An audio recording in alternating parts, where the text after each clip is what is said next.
Gracias, vicepresidenta. Arratsaldeon. Hoy debatimos una iniciativa que aborda principalmente cómo garantizar que la modernización e incluso la internacionalización empresarial no se traduzca en desprotección laboral, desarraigo industrial o utilización indebida de recursos públicos. Y lo hacemos ante una realidad que conocemos bien, procesos de deslocalización hacia países terceros que han dejado comarcas sin empleo y operaciones de venta que en ocasiones han servido para eludir responsabilidades laborales, sí, pero también pueden responder a factores regulatorios que impactan directamente en la estructura de costes que, si no vienen acompañados quizá de instrumentos de adaptación suficiente, el riesgo de desplazamiento productivo existe y esto también debería formar parte de este debate. En este debate tampoco hay un vacío. Hay que decir que Francia y Alemania, las dos mayores economías industriales de Europa, llevan años actuando en esta misma dirección. Francia lo hace mediante mecanismos como la Ley Florange, que obligan a buscar compradores antes de cerrar plantas rentables y condiciona fuertemente las ayudas públicas al mantenimiento del empleo. Y Alemania, por su parte, combina incentivos industriales, compromisos de permanencia asociados a subvenciones y una fuerte participación de los trabajadores y trabajadoras en la gobernanza empresarial. Ambos países creo que comparten una idea, que cuando hay empleo, tejido productivo y recursos públicos en juego, el Estado no puede ser un espectador pasivo. Y creo que esta proposición de ley se sitúa en esta misma lógica. Además, el propio proyecto de ley de industria aprobado por el Gobierno incorpora medidas también para evitar que ayudas públicas terminen financiando deslocalizaciones fuera de la zona euro. Y creo que esto es simplemente para reforzar, desde luego, la autonomía estratégica y proteger la base productiva. Valoramos especialmente tres elementos del texto. Coherencia entre ayudas públicas y mantenimiento del empleo, porque si una empresa ha recibido apoyo mediante ERTE o mecanismos similares, es razonable exigir responsabilidades y posteriormente traslada su actividad a países terceros. No se limita la libertad de establecimiento dentro de la Unión Europea, se actúa donde aquí sí hay margen regulatorio. Transparencia en la venta de unidades productivas, la obligación de abrir un periodo de consultas, compartir información relevante y presentar un plan de viabilidad introduce, desde luego, una lógica preventiva que puede evitar operaciones opacas e incluso cierres encubiertos. Y participación de las personas, de la representación de las personas trabajadoras en procesos que afectan directamente a su futuro. Creemos que es una garantía democrática y un instrumento para anticipar riesgos. Ahora bien, votar a favor no significa ignorar los riesgos y es importante, creo que, expresarlos con honestidad. En este debate se ha presentado la deslocalización como si estuviéramos ante un vacío legal absoluto, pero no es así. La Unión Europea ya condiciona determinadas ayudas al mantenimiento de la actividad y existen experiencias previas en nuestro propio país.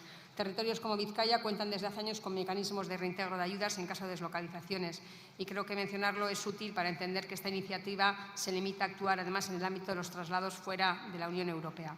Precisamente por eso creo que hay que también legislar con precisión y creo que hay que hablar también, o aquí aparecen los riesgos que debemos tener en cuenta.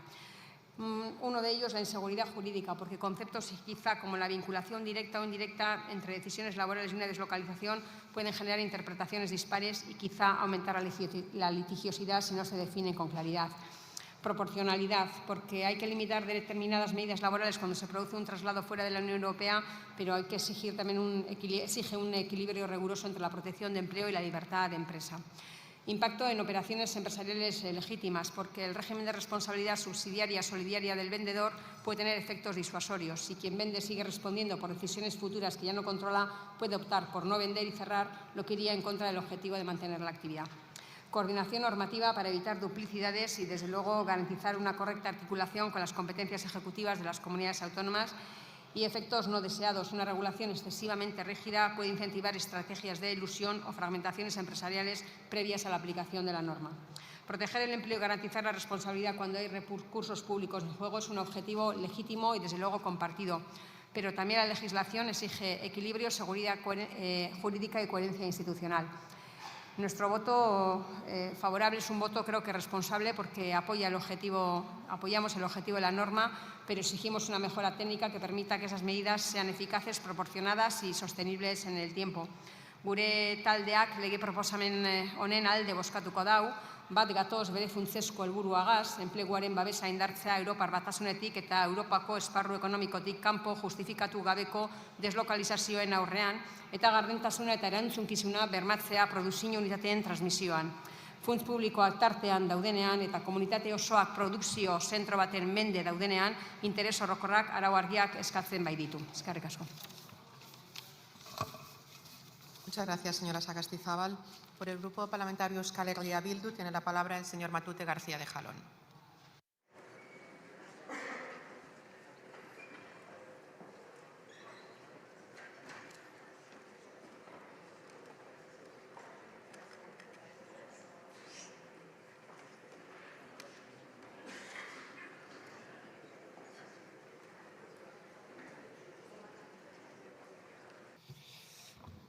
Presidenta Andrea, diputatuok, arratsaldeon. Afrontamos este debate con una certeza, y una certeza, por desgracia, sufrida en carnes propias en nuestro país, en Euskal Herria. No hay proceso de deslocalización que no lleve acarreados o a la par a dos grandes perdedores, a los y las trabajadoras de la factoría que se deslocaliza y a la sociedad o el lugar donde ésta se radica. Realmente creemos que esa es la verdadera inseguridad, ahora que tan de moda está hablar de inseguridad.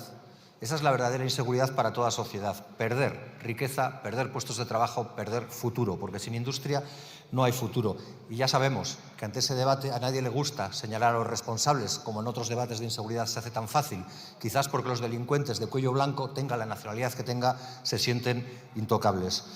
Nosotros vamos a apoyar esta iniciativa porque creemos que continúa con un debate que ya se tuvo en esta Cámara, es el que tiene que ver con los derechos de los y las trabajadoras cuando se produce un fenómeno de deslocalización, ya sea parcial o total.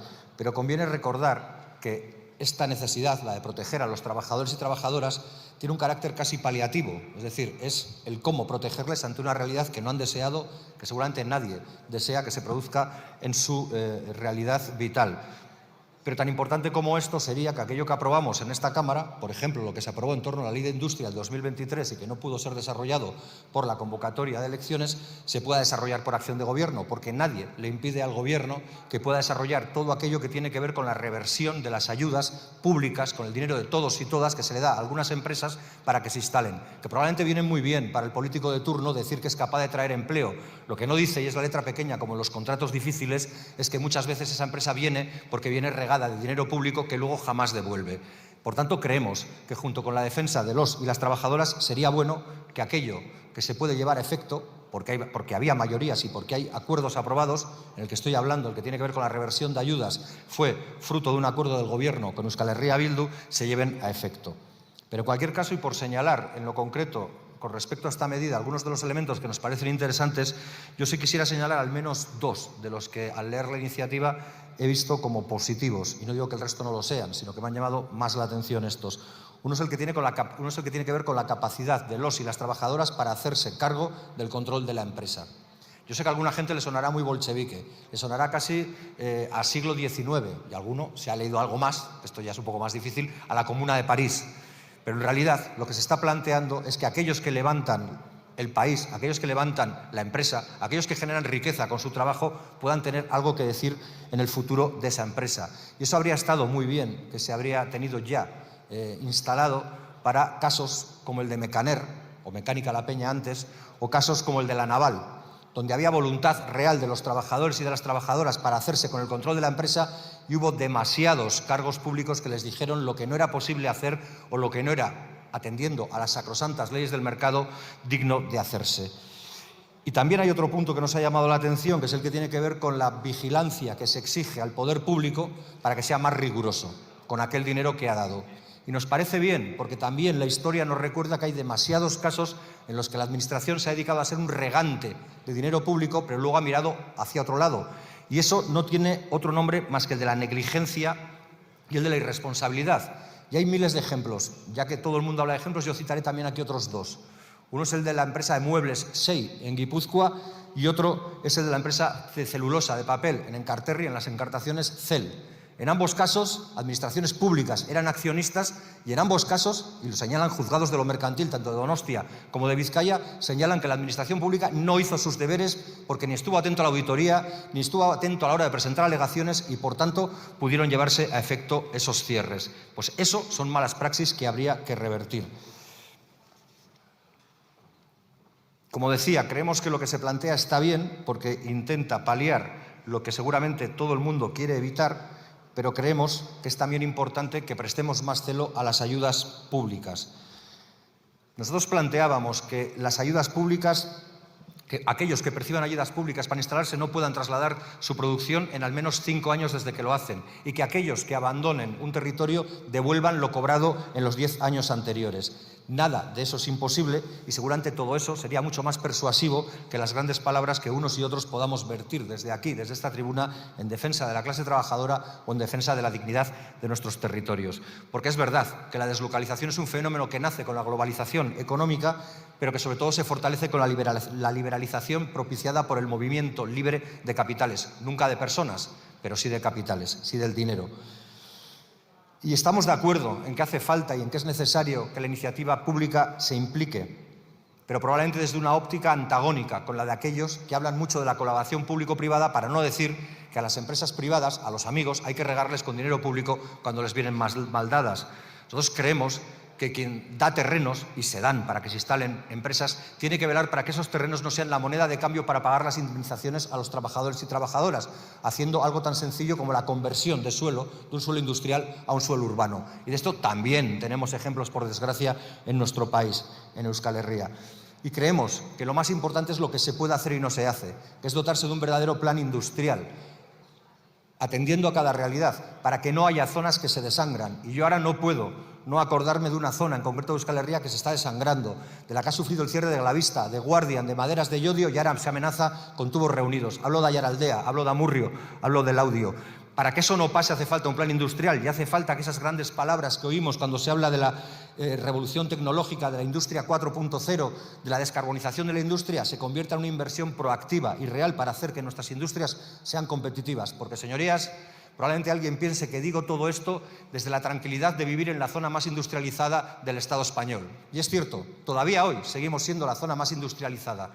Tenemos en torno al 23% del peso en el PIB o en el valor bruto del peso industrial. Pero probablemente estamos más arriba que el Estado español porque hemos caído desde mucho más arriba. Nosotros teníamos más del 42% de tejido industrial y ahora nos tenemos que conformar con intentar salvar el 23% tanto en la Comunidad Autónoma Vasca como en la Comunidad Foral de Navarra.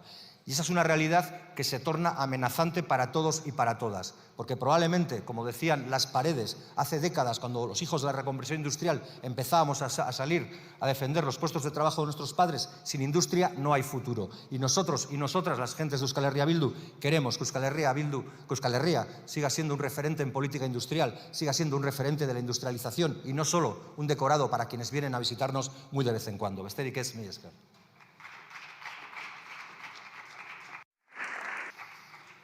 Muchas gracias, señor Matute. Por el Grup Parlamentari Junts per Catalunya té la paraula el senyor Cervera Pinart.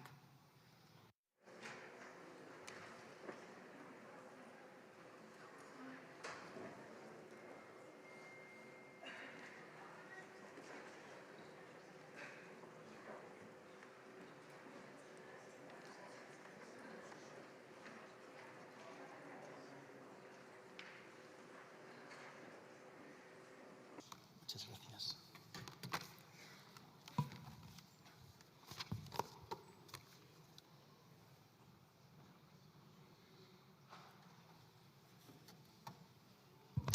Gràcies, presidenta. Bona tarda, senyories. Avui el grup parlamentari Sumar presenta per la seva presa en consideració una nova proposició de llei. Ho fa en el context paral·lel de la tramitació d'un projecte de llei, el d'Indústria, que, com deia la diputada del grup basc, recull part d'aquesta proposició i que, en tot cas, podria ser, al nostre entendre, el marc idoni per tractar-ho. Així que no sabem si aquesta proposició és un pas més davant la incapacitat del govern de fer avançar aquest projecte de llei d'indústria, per cert, un projecte pendent del debat de la nostra esmena a la totalitat, resultat dels incompliments del PSOE, o si només és un capítol més en la pugna entre els partits del govern. Nosaltres no entrarem a fer una valoració exhaustiva de la seva proposta, però sí els volia dir, senyories de Sumar, que continuen tenint la mirada curta i que la seva dinàmica és sempre la mateixa. Amb el comodí de la protecció del treballador fan més rígid el marc normatiu, sense pensar massa més enllà. Fraccionar les reformes per limitar la capacitat i l'autonomia empresarial no pot ser sempre la seva resposta. Els hem dit en altres ocasions, si s'ha d'abordar l'acomiadament, abordem-lo. Abordem-lo amb una reforma laboral integral, que a més de modernitzar el marc laboral, ens ajudi a treballar millor. A treballar millor. Els hi sona? I si es volen restringir les eines bàsiques de reestructuració o modificar les condicions quan hi ha causes justificades, Fem-ho, però fem-ho des de la proporció, sense generar inseguretat jurídica, sense espantar els possibles inversors, i fem-ho, sobretot, en el marc del diàleg social, que al nostre entendre és la millor manera de no posar en risc els llocs de treball. Perquè apostar pel diàleg social i buscar l'acord entre tots els actors, sense deixar ningú al marge, és també la millor manera de garantir que quan bufi vent contrari no hi hagi cap excusa perquè es prescindeixi d'una de les parts. Però deixi'm tornar a parlar del context, ara del context general, aquest en què els presidents Sánchez i Illa s'omplen la boca parlant de normalitat i la vicepresidenta segona ens diu que compleix els acords. Quan sabem que això no passa ni una cosa ni l'altra. No hi ha normalitat. El govern Sánchez, amb la complicitat del govern Illa, l'únic que han normalitzat a Catalunya és el caos, l'empobriment i el col·lapse. I tot en un marc de mentides i incompliments que alguns socis toleren només gesticulant, però on no ens hi trobaran a Junts per Catalunya. Els vots de Junts no són ni a canvi de res ni a canvi d'un titular. Senyora Martínez, com ja li he dit, sap perfectament que fa 11 mesos que tenim signat un acord per reformar la llei 14.994 amb el Ministeri de Treball en mans del seu partit. Un acord que han estat incapaços de materialitzar, tot i que els donava la possibilitat de transposar d'una vegada per totes la directiva de condicions laborals transparents del Parlament i el Consell Europeus. Però vostès han triat continuar incomplint amb nosaltres i continuar incomplint amb Europa. Per això, si aquesta presa en consideració avui no prospera, no serà culpa de Junts per Catalunya. Serà culpa de que els grups parlamentaris que sustenten el govern, els partits de govern i el mateix govern encara no han entès res. Serà culpa només dels seus incompliments amb Catalunya. Moltes gràcies. Moltes gràcies, senyor Cervera. Pel grup parlamentari republicà té la paraula el senyor Salvador Iduc.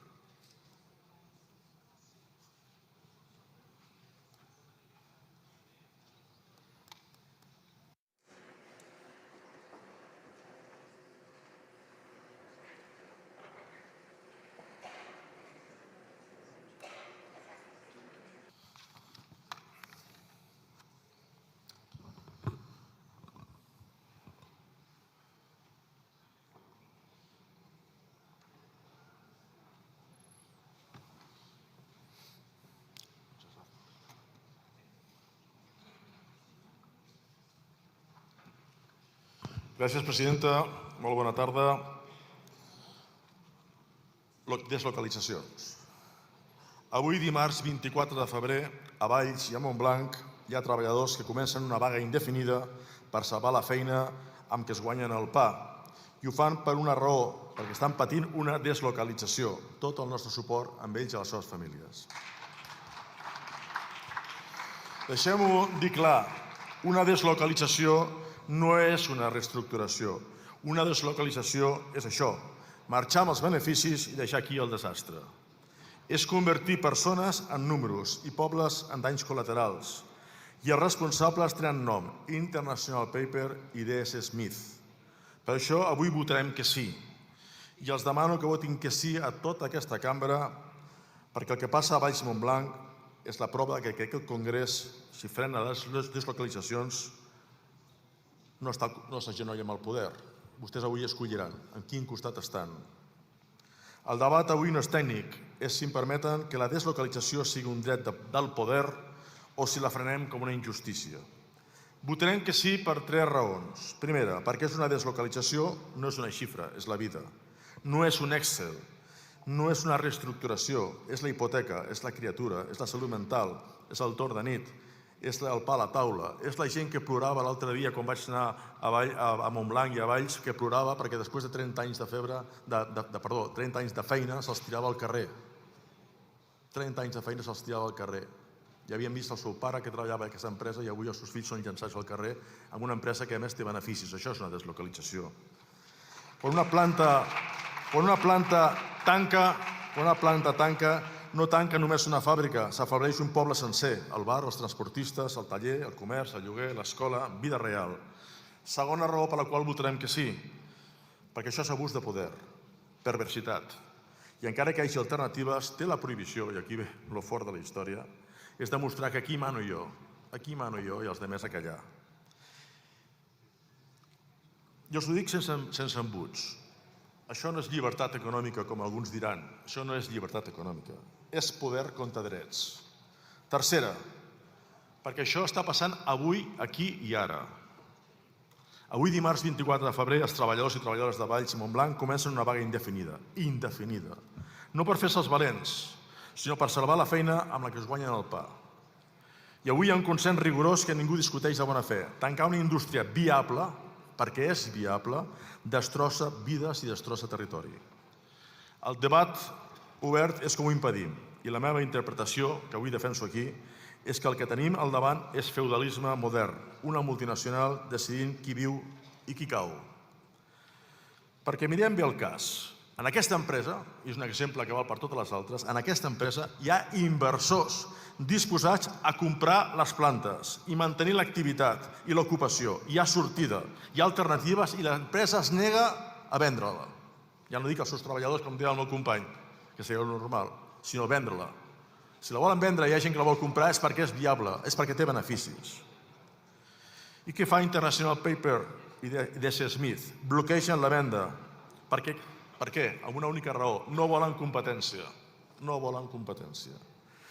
Si el progrés fos inevitable, doncs la vendrien. Hi ha beneficis, com deia, però volen més beneficis. Aquesta és la realitat, per molt que l'amaguin en la seva vergonyant propaganda. Benvinguts al gran espectacle de D.S. Smith i de moltes empreses que deslocalitzen, o que anomenen el rentat verd i el rentat social. He entrat a la seva web, he vist els seus tríptics. Són preciosos. Estan plens de paraules com sostenibilitat, cultura comuna, persones, valors. Però, senyories, no hi ha sostenibilitat en desertitzar un territori. No hi ha compromís social en tirar els treballadors al carrer com si fos un clínex. No hi ha respecte quan les condemnes i a sobre els negues la sortida d'una compra. Això no és responsabilitat social, és blanqueig corporatiu per amagar l'esclavatge dels beneficis a costa de les persones. Però també hi ha responsabilitats polítiques. Perquè aquí també s'ha dit alguna cosa que incomoda. I vull fer una mica de memòria. Esquerra Republicana i jo mateix vam portar aquí, en aquesta cambra, el 26 d'abril del 2016, una proposta exactament igual en forma de proposició no de llei. Va ser aprovada per tota aquesta cambra. Va ser aprovada per...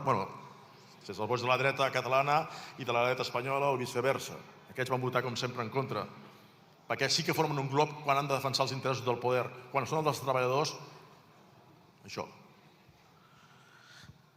Vaig portar aquí una proposició no de llei el 2016. Va ser aprovada.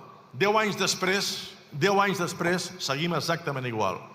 I durant 10 anys molta gent ha patit. Ha patit com estan patint avui. Aquesta és una altra realitat que avui diu. I va passar amb el govern del Partit Popular, que va perdre aquí aquesta proposició no de llei, no va implementar. De fet, a la seva reforma laboral van treure l'autorització administrativa per poder fer euros, la van treure.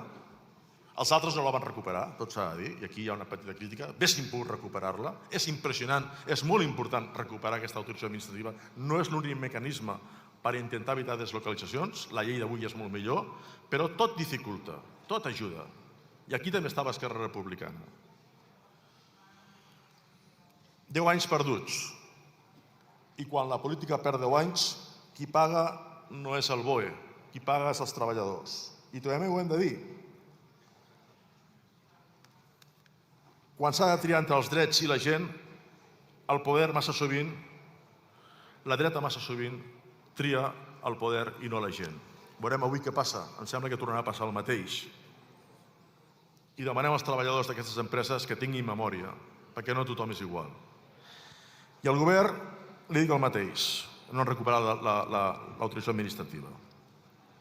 Per això avui us demano, i acabo, una cosa molt concreta. Votin sí. Votin sí per la vaga indefinida, votin sí perquè hi ha alternatives a l'empresa bloquejada, votin sí perquè no poden normalitzar que una multinacional mani més que la democràcia d'un congrés, votin sí per empatia, però també per una cosa molt simple, per dignitat institucional d'aquesta cambra. I acabo, senyories, avui aquest congrés tria o està al costat d'empreses com International Paper o DS Smith, amb el seu cinisme i perversitat, o està al costat de la gent que treballa i que avui s'ha posat dempeus per guanyar-se el pa. Nosaltres votem sí i que quedi gravat. Aquí no hi ha reestructuracions, aquí hi ha un abús de poder i avui el Congreso pot limitar aquest abús de poder. Moltes gràcies.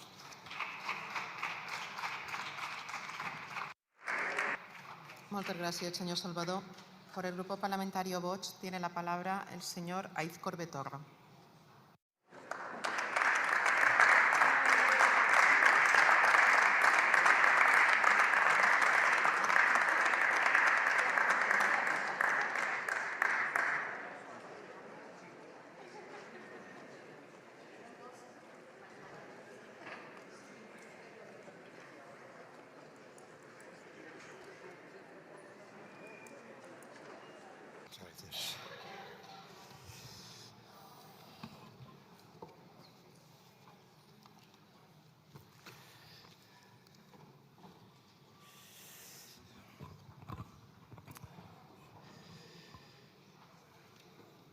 Muchas gracias, señora presidenta. Señorías,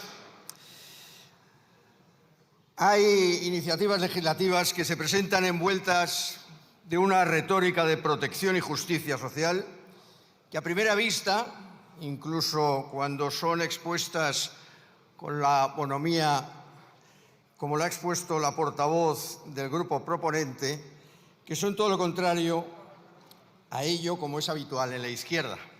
Esta es una de ellas. Se nos dice que el objeto es defender a los trabajadores frente a la deslocalización y evitar prácticas empresariales abusivas en un contexto de globalización intensa.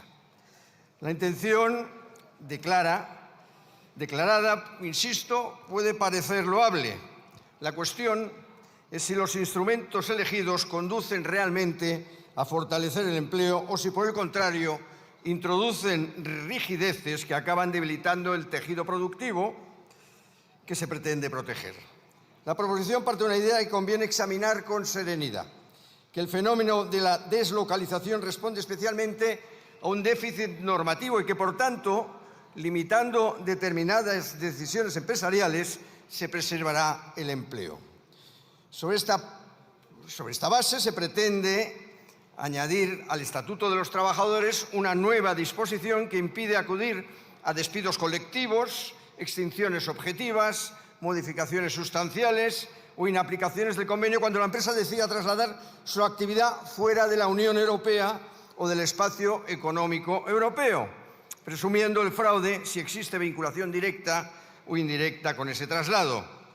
Se sustituye así el análisis caso por caso de causas económicas, y eso sería interesante en relación a lo que ha dicho el señor Jordi Salvador, caso por caso, por causas técnicas y económicas u organizativas, por un veto preventivo asociado a la mera localización geográfica.